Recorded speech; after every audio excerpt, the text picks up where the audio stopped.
Well, anyway, we can get started. So when I saw the theme of this conference, I just knew I had to speak because it resonates exactly with what I find in our hobby. And the thing is, we have to talk about material culture. If you can switch it. Now, the material survives. It's the culture, which is the knowledge, that disappears. And it disappears very fast. If you look at this wonderful cartoon that's out there, right? And of course, in a few years, the save icon will not even look like that anymore. And those floppies aren't that old, I mean, right? So, you move on. F5, press F5. Or press the down key or the page down, or enter, yeah. So let's define what we mean by material culture. And there are many definitions. The definition I like, at least in this context, is we're talking about things that in their time were so commonplace, everybody knew them and nobody cared. But today, nobody knows them, but if you show them to them and explain, they definitely care because they're very interesting to them. Like these items here, these are all from my grandparents' home. My children don't have the slightest idea what they are. We in this room have between us enough gray hair that we probably know what most of them are, but that is disappearing. So the question is now, why should we care? And no, you have to forget that mouse. That's it. And the point is, these objects each tell a story. They tell stories of technology. They tell stories of a way of life that was very common and is no longer there and nobody knows about. Although this example, no, that's not what I meant. This example is not very good because everybody knows what an ice pick is because Sharon Stone used it to murder people in that movie. But nevertheless, if you go to the next slide, what does it tell us? This tells us about that technology, which is the icebox, which we don't even think about, but actually it was a huge revolution. I mean, you could keep food. You didn't need to slaughter. What? I grew up with one of those. Oh, there you go. And the point is, they didn't need to slaughter a chicken each time he wanted chicken soup. He could keep the chicken in there. Now, this technology, which nobody remembers, involved that profession, which was called an iceman, which was a job that existed, and the iceman had his cart with the horse and with the ice, and the children would run after him, hoping for a sliver of ice from the ice pick to use as a popsicle, because they didn't have Nintendos, right? So basically, this is a whole disappeared way of life. And the ice pick represents that. I can't collect ice boxes, but I can have that. And even more interesting are trends in technology.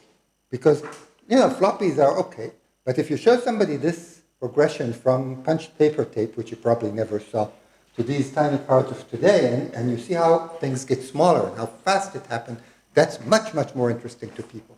And then they go, oh my God, I didn't know they had such huge floppies. Or they go, oh my God, I haven't seen one of those in a while, right? So I'm very much interested in trends. Looks so good at me. In capacity, yes. You're missing something there. There was punch cards. Yeah, exactly. Of course. Punch cards. That's the word. It's much larger here. Oh, we will see some of those in a moment. Keep going, and now we're talking about preserving the thing. And so there's two types of preserving. You can make preserves and put them in your basement, which is hoarding, which some collectors do. Or you can do what this lady does, which is take your preserves to the market and show them to people and let them taste and smell and see and get excited and maybe go home and make some preserves of their own and so on. So I'm talking about this, basically. And this is where we come in. We are so well positioned in the matter of computing anyway to do this. We in this room. We have the knowledge. In this room alone, there's probably half the knowledge in Europe about the history of computing is in this room, right? So if Iran or somebody were to drop a bomb in this room, it would be a very bad thing. And we have the exhibits, certainly, some more than others, but we have them. And we have the passion. And we do it. Here you see, I had to use Nicola's lovely photo here. He is showing slide rules to children that are color-coded by gender, which is in itself a disappearing part of material culture, if you think about it. Right? And my point is there are so many ways you can do this, and you can pick and choose. I mean, there's many things you can do to proliferate the technology and the knowledge. And some of us will choose not to do it at all, which is also okay, I guess. And my purpose now is to show you my personal journey in this, not because it's better or anything, but it's what I know, and I'm hoping it might give you some ideas to do or to modify and use in various ways as you do the same things. Now, to show where this started for me, I started as an electronics hobbyist and a ham radio operator. I got that kit there for my bar mitzvah, actually. And I built all the stuff. A couple of years later, I was building stuff from the magazines, the amateur magazines. And a few more years, and I was designing from scratch and building those sorts of things. So I became serious about electronics. And eventually, I became an engineer and so on. But that's another story. And because I was a ham operator, I had a junk box, which you can show us. So this is what survived to the present. There were a lot more of these. In this case, you see the boxes are IBM punched card boxes because my dad used to work in the university and had access to the computation center. I had a supply of those. But the thing is, what we have there is all the bits and pieces from projects and failed projects and dismantled military gear that I got my hands on. And the radios of my unfortunate older relatives that weren't careful what they let me do, and so on. And at the beginning, it was random stuff. But over the years, it started getting a direction because I would keep the stuff that interested me, and the stuff that interested me turned out to be stuff that shows the progress of technology. New things, things that were new in their time, and that are different and that show the trends. And then something happened to me in the year 2000. I got what at Intel we called a sabbatical, which was 2 months paid vacation. And I decided to do a project. I proposed to put a few shelves in our library, in our learning center at Intel, and show some trends from my junk box of chips from different times and vacuum tubes and so on. And my bosses decided that they wanted it to be done professionally, and I should use 2 exhibition makers that Intel was working with to build me a real showcase instead of shelves, which I pushed back on. I said it was immodest, it was ostentatious. But hey, they were the bosses. So here you see these guys who are, well, that's me actually, and these guys are the 2 exhibition makers and our librarian Rebecca, building what they came up with. And in the next photo, you see the opening ceremony. We had a poster, come see Nathan's exhibit, which we called From Slide Rule to Pentium 4. This is Intel, right? And, and we had this exhibit. So if you go to the next page, I have a more modern photo of it. It's still there. So this is what it looked like. It was portable, and we don't see it maybe, but there's glass panes in between, so it's pretty well done. And it shows you the decades of the 20th century on the x-axis and these timelines of calculation, processing, memory, mass storage, and silicon wafers along the century. And if you go another slide, you can see to close up. So here you see the beginning of the calculation trend. You see auto-scaling, and so on. And you see this is actually, you have to be at Intel to be able to pull it off. This is all the sizes of silicon wafers from when they were 1.5 inches across in the 50s to what is used today, which is 12 inch. And even for the people who work at Intel, this is an eye-opener because most of them saw just the one size in their plant. In the case of the plant in Jerusalem, at the time, it was 6-inch wafers. So suddenly they go, oh my God, right? And we had this exhibit there, and people saw it, and it was available to a few hundred people who worked in the plant and their families. And then we went further. If you show us, we decided we already have this, we're going to put it online. And so one of the employees in the plant was an amateur photographer. He volunteered to photograph everything, and I wrote all the texts. And we had some coders do this for us, and we put it on the Intel corporate website, which is available to a lot more than 400 people.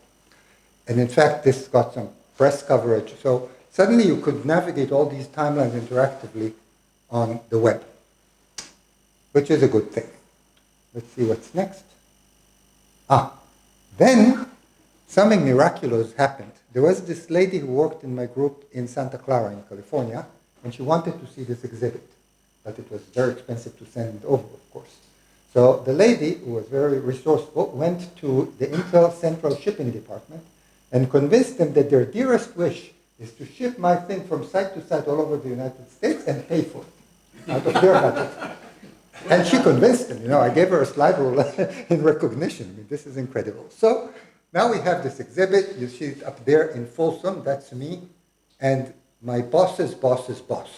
It didn't do any harm that my boss's boss's boss thought it was cool. Then you see it in the Intel Museum in Santa Clara in California, which is open to the general public. Then you see it in Oregon. We actually put it at Intel and in a museum outside Intel. This is our revered Oughtred Society president, who at the time was a vice president, and he sent me this photo from there. And then it went to the Jerusalem Science Museum, and more on that later. And finally, it got to its final resting place in the Intel plant in Kiryat Gat in Israel, where every visiting group sees it because it's in the visitor center. I basically donated it to Intel. Okay, so some observations about this. First, this subject of history of computing excites cooperation. You see, I had this guy volunteer to photograph it, this lady volunteered to get it over. People are excited, especially in the tech world maybe, but it's easy to get cooperation if you need it. Second point is this has an impact on people. And I saw it in all these places where this exhibit stood. A guy comes with their family and they start going right and left. And then their eyes hit something that either they had or their father showed them or their grandfather had, and they get all excited and they start explaining it to their children, right? And the point is, what is happening is I was careful to preserve for them what they should have preserved for their children and did not. So this is a good thing. And it had an impact on me. That's about when I decided I'm going to be a serious collector instead of a ham radio operator with a junk box. And so, once you have to do something serious, then it takes a toll, but it also has an impact on you. And then I went online again. This time I decided in 2005 to build my own personal website for my hobbies and whatever. And as you see, the history of computing plays a role there. And if you click on history of computing, you get the next slide, which you may have seen. This is my history page. By now there's about 50 of these boxes, and every now and then I add one. The thing is, this is not an exhibition catalog or a collection catalog. It's not a photo and the statistics. It's articles with personal stories of what I think about those items and what I have to say about them and how I got them and whatever, which is my way of sharing my thoughts with people out there in the world. And so what is happening, I think I get 40,000 hits on this site a year. So, it's not the population of China, but it's still a sizable number of people that get exposed to what I'm doing, which previously used to be my wife and my children, got exposed to what I'm doing. So this is good. And the people reach back. So we have some examples of that on the next slide. One of them has gone transparent. So for instance, the golden gem calculator that was built by Abraham Gancher. And you didn't know anything about him, and neither did I, until one day I get an email from Mrs. Oughtred in Holland, and she tells me she Googled and found this, and she is the granddaughter of Abraham Gancher, and she remembers him from her childhood in America. So now we know he was a Jewish kid that fled the pogroms in Russia at the end of the 19th century. He was very innovative, he invented various devices and some other stuff that I put on the website, and of course I pointed to it from the Retner lexicon, so the community, our community here, can have that knowledge. And I became a friend on Facebook too.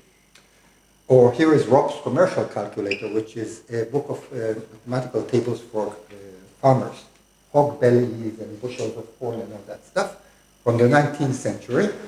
And all we know is it was made by one C. Rock, except now we know it was Christian Rock Jr., and he was an Amish guy whose family came from Switzerland, and a lot more because one of his distant descendants sent me a very long letter with all these details, which is also now on my website, of course, if you need the information.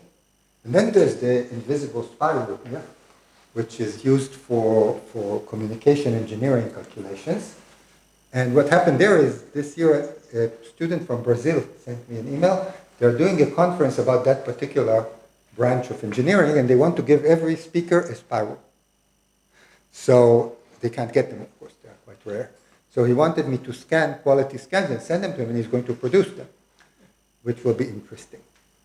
And perhaps the best example is on the next slide, and it has to do with Joseph Gerber. So here is the Gerber variable scale, and here is this clone that I bought recently that's back there that you can see. Lower quality, but exactly the same device, produced 50 miles from where this was produced. And I had no idea what it was. This is a one of a kind, really. And then this guy writes me an email. He's David Gerber. He found my article about his father's device. And it turns out he wrote this book, The Inventor's Dilemma, about the life and work of Joseph Gerber. I very much recommend it. The guy was an incredible MacGyver, I mean, really. And the manager, and some interesting Holocaust stuff behind that, too. So it's an interesting book. And he wanted me to read it and pointed on my article on my website, which I did. Also connected him to some of you guys, I think, who needed the information. But while I was at it, I asked him, what about this clone? He said he never saw it, but he will find out. He managed to find some surviving engineers that used to work with his father back then. And now we know the details, which you can see in the article I have there, which is a preprint of an article I wrote for the Gazette that will come out soon. So now we know why it's 50 miles away and who did it and so on. And I also asked him about the pajamas, because the story is that his dad did this from his pajamas waistband, right? He threw a ruler on it and it went like this. And there was actually some argument about, is this true or is it a legend? So now we know it's absolutely true. And the original pajamas waistband is in the Smithsonian, in the Museum of American History. And you know, this guy Gerber single-handedly revolutionized American industry in everything to do with automation. He invented the plotter, he invented all the means of transferring computer stuff into real-world graphic stuff. He completely revolutionized the textile industry, the clothing industry, by inventing machines that can computer cut stacks of cloth accurately, and a lot of other stuff, the car industry and so on. So he's serious. Anyway, I also got through him permission from the Smithsonian to put this on the website. I can barely see it here, but this is the famous pajamas. So let's look at this story. What we have here is I had an article about that device that I show back there. If I didn't have a website, nobody would do anything. Instead, I now have a new friend that I definitely hope to meet one day, because he's an interesting guy. I have lots more information about things that I can share with you guys, and so on. So that's the difference between hoarding and giving the world. Next. There's also the matter of lecturing, of course, externally. I started it at Intel. I had these lectures, I still do, from pebbles to microchips, which starts from the tokens of the ancient Babylonians all the way to about 1980. Stories and pictures and things. I used to give it wherever I went in Intel. This was in Folsom, California. And I used to give it outside. Like, these are our science, computer science program for smart kids in the Weizmann Institute of Science. I give it there every year since forever. And then also on the next slide you see when I left Intel 8 years ago, I used the same thing for a living. So this is the brochure for one of my lectures. This one also uses the history of computing, but it focuses on lessons for the manager who wants to promote. I thought I put this on silent. This is terrible. This is a guy in Berlin, actually. I just turned the thing off. Just discovered a new wristband. No, I haven't turned the thing off. Now it doesn't help. How many engineers does it take to turn off a stupid machine? Okay. So, you see I have this lecture about lessons in innovation, and you know, I'm getting paid nicely to give it in high-tech companies. So this hobby has become a way to make a living in a sense, which is a good thing. Next slide. Some observations about lectures, in case you want to do it. First of all, this works for audiences of all ages. I do it to children, I do it to people in retirement homes, and everyone in between. It works. Of course, you need to bring physical artifacts. I bring only one. I don't want to distract them. I bring a post-Versalog in the leather case that goes on your belt, because that brings home the fact that this was like your personal sidearm. You know, people really used the thing. So I pass that in the audience. And of course, you need the business cards. I know some of you do. I do. And you give it to people because they do come up after the lecture and want more. So much for lecturing. And finally, there are museums. Now, by the time I left Intel, I was known in science museums in Israel because, like I showed you, I gave them my first exhibit and I helped them with some exhibitions they needed to do as well. And so I started getting paid to do consulting work for exhibitions, like in that Visitor Center and in this the Shiva Science Museum. And so I was being paid again to do my hobby, which is pretty cool. You're very lucky. Yeah, that's good. And on the next slide, you see the mother of all exhibitions. Capture. This is the CAPTCHA exhibition. The capture exhibition was our response to the request by Israeli academia that we do something about Alan Turing International Hearing 4 years ago. So they came to the Science Museum in Jerusalem, and the museum decided to do something about it. And they figured that the guy to do it would be myself, because they knew me from when I gave them that for free. So they made me the curator for the exhibition, and it was like a 2 years gig, extremely interesting. And it took us a while to figure out what the exhibition is about. Because, there's computers and computer science and Alan Turing and all these other things. But what's the narrative that unites it? Until one of the ladies in the museum came to me and said this. The whole thing, she realizes, revolves around this. We look at the computer and we see ourselves. Which is fascinating. I mean, that is what Alan Turing was all about. In case you don't know him, he wrote it. He wasn't looking for a way to compute. He was looking for a way to understand how the brain works. Right from the start. The Turing machine is his way of figuring that out. I mean, if you read the article, you can see it. So this is like Darwin, basically. Darwin says, he made us look at the ape, and he says, look at the ape, you see your body. Turing said, look at the computer, which doesn't even yet exist, and you will see your mind. And so we made an exhibition that touches on all the difficult questions. Will it one day be murder to turn off a computer like I just did? All those things, and I can show you just a few snapshots from the exhibition itself. This, for instance, is a two-dimensional Turing machine. The kids can actually switch these from white to blue and move this edge of the Turing machine around, and it calculates. So that's cool. We have below some Turing tests, audible Turing tests, computer-generated music, and computers that draw, paint pictures. This is, of course, for the adults, but this is the pills that they forced Turing to take towards the end, the estrogen pills. And because it's me, there's also some items like this butte, which is this big. This is the torpedo aiming computer of a World War II submarine. Mechanical, analog, it ties directly to the steering controls of the sub, and it tells the torpedo which way to go to hit the ship, which is kind of nice. We got it from the Navy Museum. And the point is, this exhibition business is huge fun. I mean, where would I find myself being called to the yard to take this off of a taxi that delivered it, right? Very nice. And then where would I meet this guy to show it to him? This is Morris Hoffman, who is no longer with us, but at the time he was 96 years old, and we invited him to the museum to give a lecture about his days with Turing in Bletchley Park. He was sharp as nails, by the way, with a great sense of humor. So again, if I stayed at home with my collection, this would never have happened. And in conclusion, consider we are indeed custodians of a real amazing treasure. I mean, forget the trash. This is treasure. We are scholars. We have a field that is fascinating, unlike some. I mean, some people are the world's greatest experts about earthworms. Okay?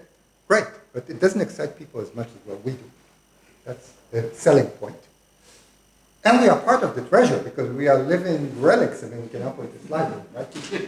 I mean, you show it to a kid and they say, okay, show me how this works, right? And we can do that. And then you go, oh my God, it actually has the right result. How does it do it, right? Like that Asimov story about the guy who could compute with pencil and paper. And there are many ways open to us, like I showed you, to do all this. We can lecture, we can exhibit, we can blog, we can write, whatever. So you can take your pick. And lastly, remember we have each other. So I used to think the Oughtred Society was about the swaps and auctions. Actually, the Oughtred Society and the other societies are, of course, about friends and exchanging knowledge about us. And this is great, which is why I take the trouble to travel to these places. Most of them for me are distant. And why I write for the journal and for the Gazette whenever I can, because it's worth doing. Those of you who were at MIT, this is the full-size cake that looks like a that they baked for us at the time. And I conclude with one last print from my collection. Thank you very much.